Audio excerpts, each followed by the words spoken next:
akibat posisi tidur yang tidak nyaman, tubuh Arin terasa tegang dan kaku, membuatnya bergerak tidak leluasa meski matanya masih terpejam.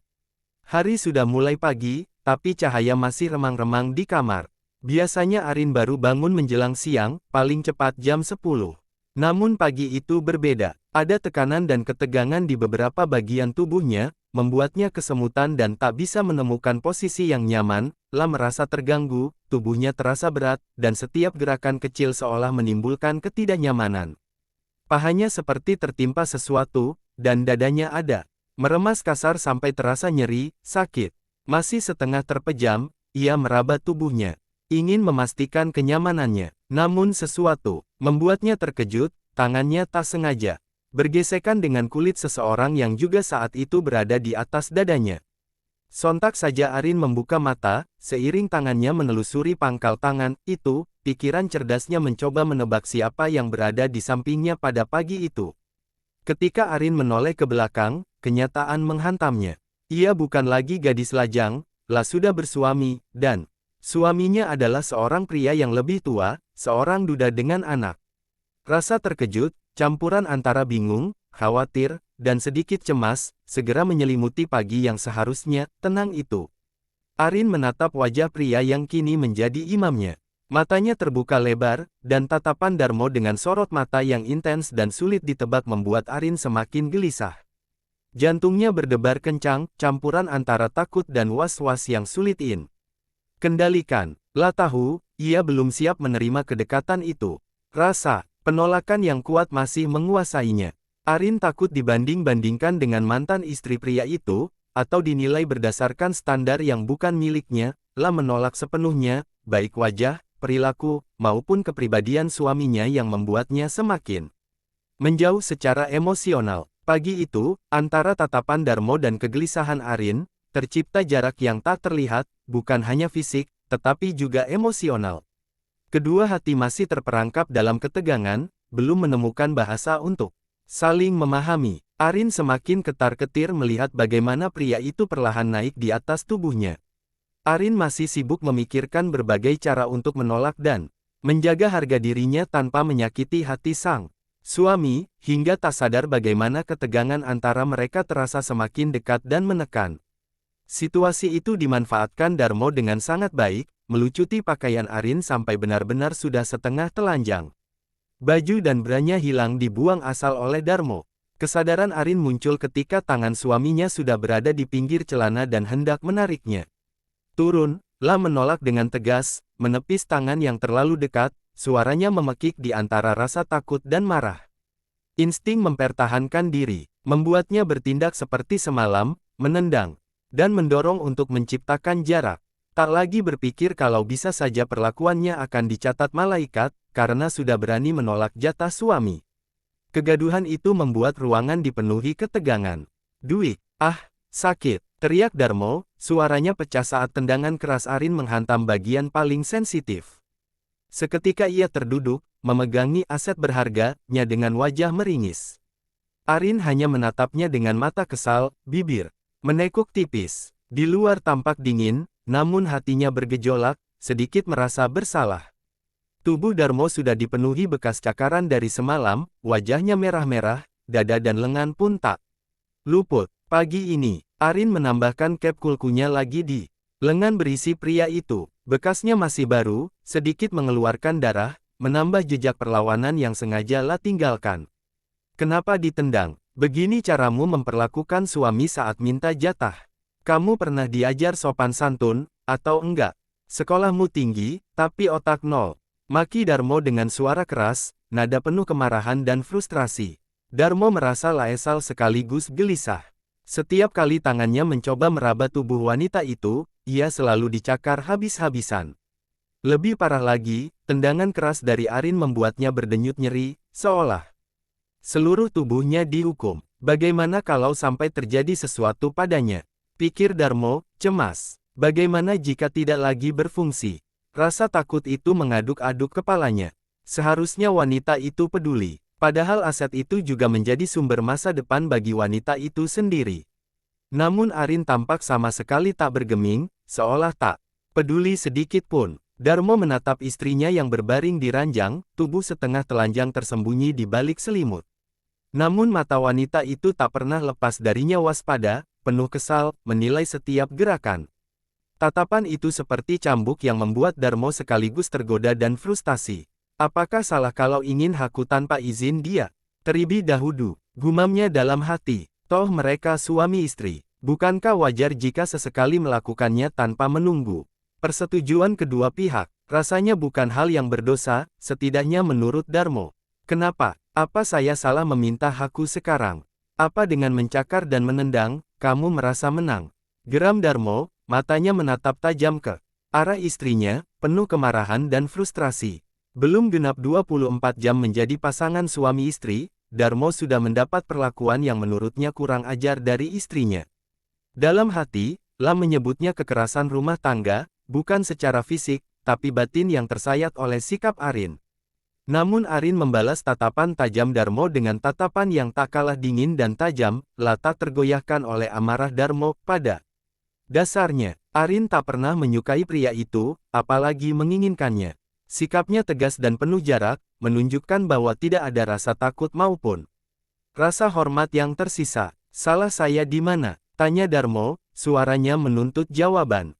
Tanya sama tanganmu sendiri. Lihat apa yang sudah dilakukan tangan itu pada tubuh saya. Balas Arin dengan nada sengit. Tanpa menunggu jawaban, I bangkit hendak melangkah menuju kamar mandi. Namun Darmo, yang tak rela ditinggalkan di tengah perdebatan, tiba-tiba meraih pergelangan tangan Arin berusaha melepaskan diri, tapi genggaman suaminya terlalu kuat. Darmo menahan pergelangan itu dengan lebih erat, matanya menatap Arin penuh amarah sekaligus ingin menguasai. Lepasin, ronta Arin, tangan kirinya yang bebas, berusaha menahan selimut yang menutupi dadanya. Mau kemana? Jangan kira karena kamu masih muda dan saya sudah tua, saya tak bisa memarahimu. Meski kamu tak menyukaiku, saya sudah menjadi. Sikap sopan santunmu tidak ada, percuma jangan mentang-mentang saya tergila-gila padamu, kamu bisa seenaknya. Ingat, masa depanmu ada di tangan saya. Suamimu, teriak Darmo, suaranya penuh amarah dan frustrasi. Jadi jangan coba-coba berbicara tidak sopan padaku.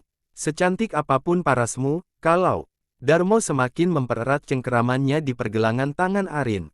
Lepasin, Arin menegaskan lagi, suaranya bergetar tapi penuh tekad. Tidak sebelum kamu jawab pertanyaanku. Kenapa kamu mencakar tubuhku saat saya minta haku? Dan kenapa kamu menendang tepat di kelaminku? Tanpa perasaan. Kenapa? Tanya Darmo, suara Ua meninggi, menuntut jawaban yang Arin abaikan. Karena tangan Bapak pegang-pegang payudaraku. Lagi pula, saya belum, dan tidak akan pernah siap melakukan itu sama Bapak. Jelas. Balas Arin tegas, matanya menatap Darmo penuh penolakan. Jangan panggil saya, Bapak. Saya bukan bapakmu. Panggil saya, Mas kalau kita berdua, dan Papa, di depan anak itu panggilan mesra yang cocok untuk kita. Saya tahu kamu tidak suka, tapi saya sudah tua, sudah punya anak gede. Saya harap tidak ada bantahan. Menolak, ada hukuman menunggumu. Di belakang, ucap Darmo, jeda sejenak sebelum menambahkan dengan nada lebih menekan. Darmo mencondongkan tubuhnya, matanya menatap Arin dengan intensitas yang membuatnya tak nyaman. Tadi kamu bilang tangan saya pegang-pegang dadamu. Bukankah itu wajar? Saya suamimu. Seharusnya, seorang suami boleh melakukan apapun kepada istrinya. Suaranya bergetar, setengah membisik, setengah menantang. Arin menunduk, merasakan dadanya berdebar, campuran takut dan bingung. Darmo mendekat sedikit, membiarkan jarak mereka nyaris tak ada, menegaskan kata-katanya tanpa harus menyentuh secara eksplisit. Muka Darmo yang mesum membuat Arin langsung bergidik. Matanya melebar, menatap tak percaya pada pria itu, seolah kata-kata yang baru saja terucap sulit diterima akal sehatnya. Setiap kalimatnya seperti menempel di pikirannya, membuat Arin merasakan geli yang aneh di dadanya, campur takut dan kesal, seolah tubuhnya sendiri menolak sekaligus tidak bisa mengabaikannya. Bapak Darmol itu bukan urusan wajar atau hak suami. Itu pelecehan. Bahkan nyaris pemerkosaan. Arin menekankan kata-katanya dengan nada berapi-api, matanya menyala menatap Darmo. Tubuhnya bergetar, tapi tekadnya kuat, ia tidak mau takut di hadapan pria itu. Darmo tersenyum sinis, menatapnya dengan tatapan dingin. Begini rasanya, seseorang menyebutnya pelecehan. Suaranya berat, memecah heningan, ruangan seperti ancaman yang nyata, sembari meremas kedua payudara istrinya yang terlapis selimut. Arin mundur, napasnya tercekat, jantungnya berdebar, tak menentu. Hentikan, ini gila. Suaranya gemetar, namun matanya menolak menunduk. Mesia takut, ada bara kemarahan yang berusaha menyalakan keberaniannya. Atau ini yang kamu sebut pemerkosaan? Suara Darmo berat, disertai tawa dingin yang membuat Arin merasa terperangkap. Arin berdiri kaku, seolah udara di sekelilingnya berubah menjadi sesak. Terperangah kala Darmo menarik selimut di tubuhnya hingga terlepas, sekaligus meraup tubuhnya. Tak sampai di situ, Darmo menggesek pusat tubuhnya di depan miliknya yang masih memakai celana. Arin tak tega membiarkan dirinya dikuasai, tapi ia menolak menyerah. Dengan cepat, ia menepis tangan Darmo dari dadanya dan memukul punggung pria itu sekuat tenaga, mencoba menjauh. Tubuhnya bergerak ke kanan dan kiri, menahan tekanan yang membuatnya tidak nyaman. Darmo menghela napas berat, tubuhnya menahan dorongan amarah dan frustrasi, lalu mundur sebentar, duduk di tepi kasur, berusaha menenangkan diri. Desahnya terdengar, tapi matanya masih menatap Arin dengan intensitas yang sulit diabaikan. Ia menahan diri, menyadari pagi itu keluarga mereka menunggu di lantai bawah untuk sarapan. Arin keluar dari kamar mandi mengenakan pakaian santai, kaos hitam longgar yang nyaman menutupi tubuhnya, berkerah segitiga memperlihatkan lehernya, dipadukan dengan legging hitam dan sepasang sandal hotel. Rambutnya diikat longgar, meninggalkan beberapa helai yang jatuh di dahi dan pelipis, menambah kesan muda dan santai. Toh, ini bukan acara resmi, hanya makan keluarga di lantai bawah, pikir Arin sambil memasukkan pakaiannya ke dalam tas ransel Darmo. Arin keluar dari kamar hotel, meninggalkan Darmo. Suaminya tanpa sepatah kata pun. Kesal masih membara di dadanya, tapi ia menahan diri. Sebelum benar-benar melangkah pergi, matanya sempat menoleh, menatap Darmo yang hendak masuk kamar mandi. Lalu, tanpa menoleh lagi, Arin menghilang di balik pintu, meninggalkan jejak langkah yang tegas dan dingin. Pengantin baru sudah turun toh. Jalannya kok buru-buru banget, kayak dikejar maling. Nggak ngilu apa jalan cepat gitu? Goda Bundaria, Soraya, sambil tersenyum menatap Arin. Apaan sih, ngilu-ngilu, orang baik-baik aja, jawab. Arin laetus, mata melirik sekeliling, segera menarik salah satu kursi kosong di dekat Adele, putri tirinya. Hanya tempat itu yang terasa aman. Kalau ia duduk di samping Soraya, yakin deh, bundanya akan menggodanya habis-habisan. Meja melingkar tempat Arin duduk sudah ramai. Dengan anggota keluarga Arin dan keluarga suaminya. Suara canda tawa dan obrolan ringan, memenuhi udara, piring-piring berserakan dengan